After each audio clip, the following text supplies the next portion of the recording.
Hey, I'm Sarah, and I was just sent this 200 piece of nail sponges along with a little claw for it. So I've got my daughter here. She's got some long nails. We are going to try this. So what are these nail sponges used for?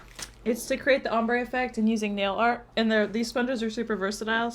Okay, I'm gonna bring you in close so you can actually watch how it works. So when you use these little sponges, you've got this little tool, it's a little claw. So when you push down on this, you actually have 4 little prongs that come out that then help you pick up this little ombre thing. So you can pick that up, and now you've got that to where you can be able to control it more. And then when we put our nail polish on,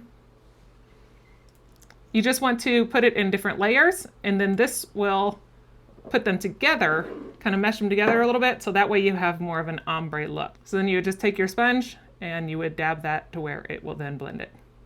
I'm not a professional nail artist, but it just kind of creates this ombre look to kind of blend them together and create a new kind of nail art.